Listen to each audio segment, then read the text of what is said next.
our work right now on the planet is to bring honoring and sanctity to the invisible just as much as the visible. The invisible results are things like feeling good, things like feeling connected, things like our health, our well-being, a feeling of joy, pleasure. Embodiment can't be faked. Once you're in an open state where you actually can see through a clear lens, you're not clouded by fear, you're not clouded by the amygdala, you're not clouded by society's news and all the fear-based stuff, and you're just with you. Then you get to decide where you think we actually are. Energy is information. We're here to experience the full spectrum. That worthiness is hard for you. There's nothing wrong with you. It is a muscle that we kind of have to learn how to access. You are not disempowered, and you have power in every area of your life all the time. I believe that chronic illness is an opportunity for us to heal. Health, it's a choice. Listening to your body if you so choose. My prayer for the world would be that they would know the infinite love of God. Aloha and welcome to the Body and Soul Wisdom Podcast, formerly known as the Embodied Healing Self Podcast, with your host, jenmons. Join me each week for soul-inspired, conscious conversations around awakening to your soul purpose through 5-element well-being. Thank you so much for joining in. Aloha and welcome back to this week's episode of the Body and Soul Wisdom Podcast. So, I've been on quite a few calls lately with amazing women who are joining my group coaching program, the North Star Collective. In that program, we go through 5-element wealth, and which is mental, physical, emotional, spiritual, and financial. And we go through what I call the 12 pillars of soul illumination. And I've been thinking a lot about what has been the most helpful for these women. How did they come into my circle? And a lot of it just has to do with the fact that we resonate on the same level. Most of them have listened to a couple podcast episodes or word of mouth just from friends, or they've seen the results that their friends have gotten. And so I decided to go back and look through my podcast episodes and just see what were the top downloaded podcasts over the past few months. So, you ready for it? It was the meditation for an invitation to trust. Is your trauma response, is your extreme independence a trauma response? People-pleasing, the toxic cycle of people-pleasing, and the toxic cycle of indecision. Those were some of the top episodes. And I don't have the episodes numbers with me now, but I'll be sure to get those in the show notes so that you can click and listen to them. The other one that came up that was super popular is, are you a codependent empath? So that just tells me, what you guys are interested in listening to. And what I love so much about this is I've been through all this. That's how I recorded a podcast on it. I've been through the toxic cycle of people-pleasing. I've played the role of a rescuer. I've been a codependent empath as an energy sensitive. You may remember last week's episode, Coping Strategies of the Energy Sensitive. Most of these things are part of our gifts, and they're also the same thing that tends to hold us back in life. So learning how to hone and fine-tune these kind of gifts. When I say gifts, it's something that you've been given that you're aware of that comes naturally and easy to you, and something that should you choose, you can use in your everyday life. The tricky part is that it comes with discernment, and it comes with the invitation for healthy boundaries. Because let's just take, for example, compassion, which was one of the things that I talked about with one of the women in my group coaching circle. We all have private sessions together as well. And we talked about how love and compassion are needed in the world, but also how too much compassion can be enabling and also disempowering for other people. And too much compassion can be when we step into that rescuer role or the fixer role. So it's just kind of noticing when you have that thing that comes really easy for you, that you're really aligned with from your heart, really noticing, like, is this coming from a healthy place, or is this coming from like an underlying subconscious need for something like attention or approval, or the need to be needed, or the need to fix or heal or change, someone or something else. And so those are really the episodes that have been coming through that have been most popular lately. And so I want to talk a little bit about kind of this concept. If you're on my email list, you received this email about like the badge of honor that we wear. And it can look like many different things. It can be the perfectionist, the overachiever, the high performer, which was one that I wore for a really long time, the badass, or even like the health guru, which is also one that I wore for a while, or, the woman who does everything and wears many hats, or the loving and nurturing mother, or the helper, or the kind, sensitive soul, or, just kind of like the identities and the roles and the labels that we kind of wear and own, like it's giving us value. But actually, I want to invite you to be curious, like, is it really fully serving you? And what I mean by that is, it's the attachment to the label or that, kind of identity or that badge of honor that really, when we become attached to it, or when we have an expectation of something, because expectations are unrealistic, like all the time. Whether we're having expectations of somebody else, what we're doing is we're basically expecting somebody else to meet our needs, which means we're not taking responsibility for what it is that we want or need. So we don't have the ability to ask for what we need, and then we place an expectation on somebody else to meet our needs when we just maybe don't know how to get them met ourselves. Or the expectation that we put on ourselves, which can also be unrealistic, that we're supposed to be, a badass, or one of the terms that I really just do not like in today's world is boss babe. All these things that we've created, these labels, these identities, these roles as women that we've boxed ourselves into to, I guess, prove that we can keep up with the world, keep up with men, keep up with each other. That really, from what I noticed, we've gotten to a place where it's actually not serving us. It's actually keeping us from being the source of our own joy, our own intention. And one of the things that happens when we sort of wear these labels, these badges of honor, is from the expectation, we create goals to meet expectations. And I'm not a big fan of goals. And this has been coming up a lot also lately in some of the calls that I've had. I think it's a balance, it's an ebb and a flow between having an intention. I'm much more supportive of intentions over goals.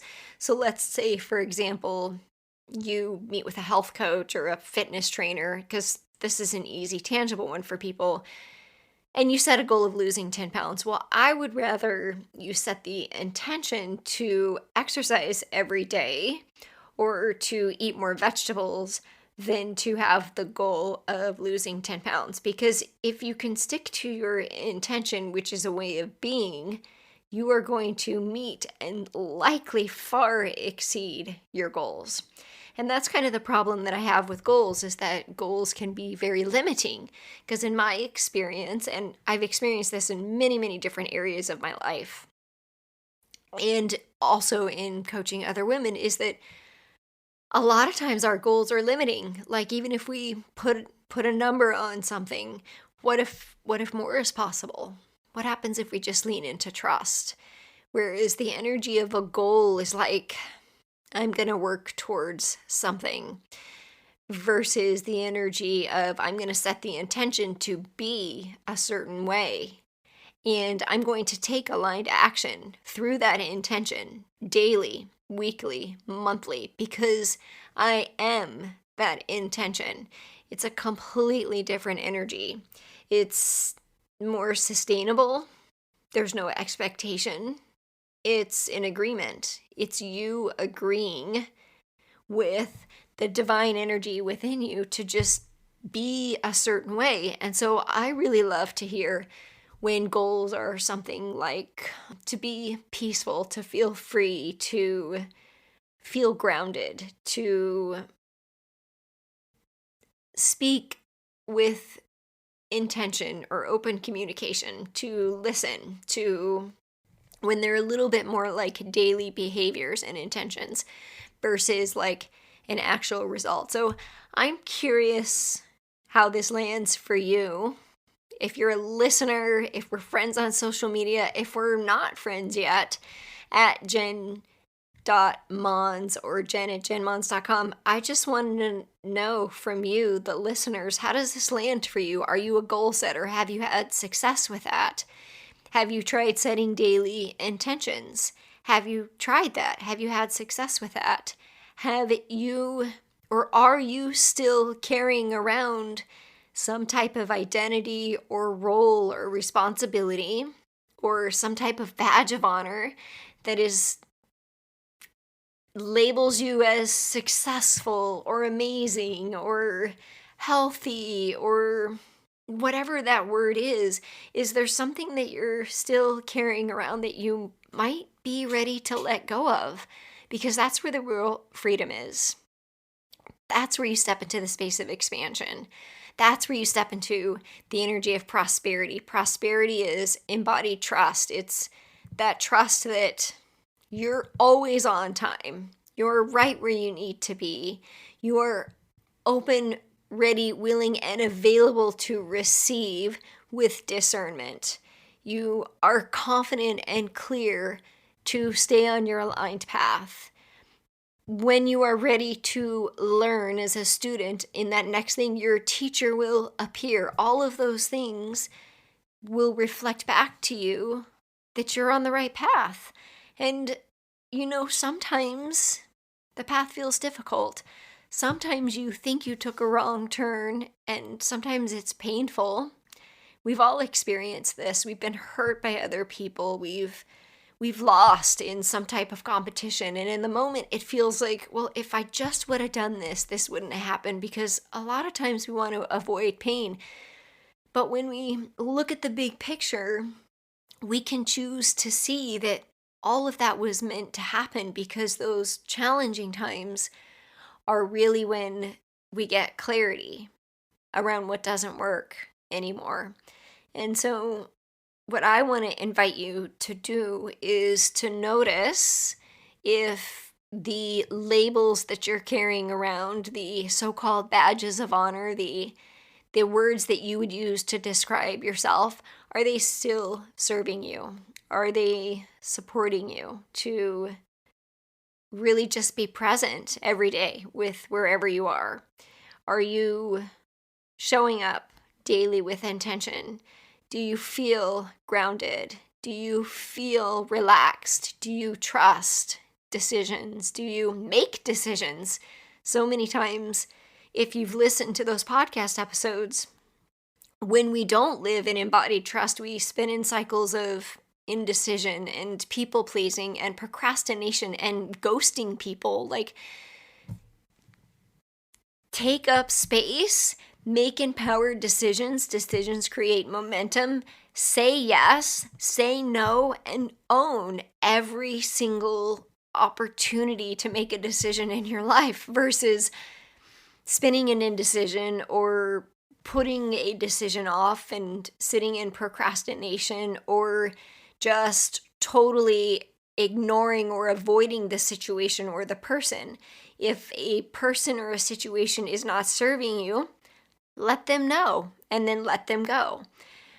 So I just want to encourage you to sit with, where in my life Do I hold value to a certain way of showing up that might be ready for some clarity and might be ready for expansion, or might be ready to be released, or might be ready for a shift?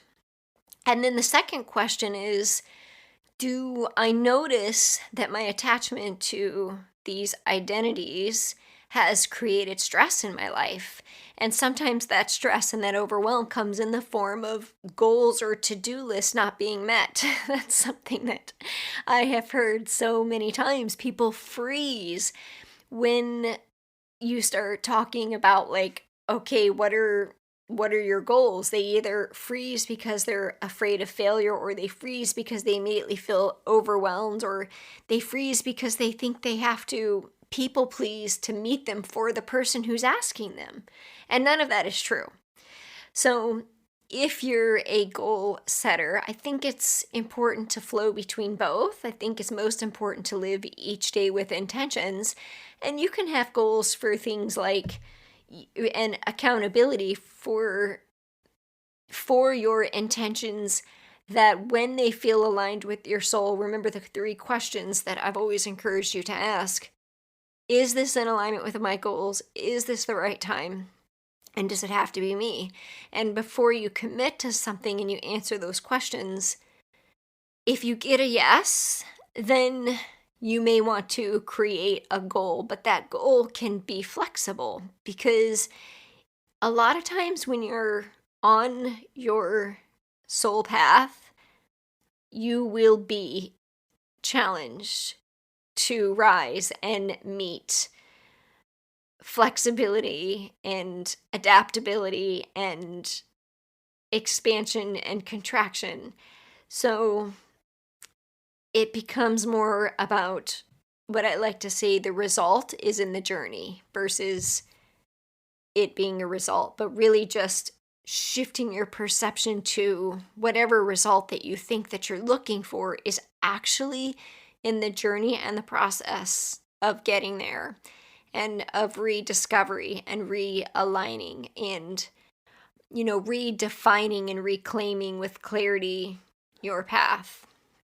And so sometimes this means letting go of old identities and labels and badges of honors and goals. So I'm giving you full permission to just let go of the things that you thought you were supposed to be or do. And I want to invite you to, even if you don't know what's next, just take the next small step and practice the embodiment of trust every day. Live with intention every day. Come up with maybe 1 to 3 intentions, ways that you would like to be, ways that you would like to live every single day, because when you do that, you will, with ease and flow and grace, naturally align on your path. And everyone and everything that is there to support you will just appear at just the right time.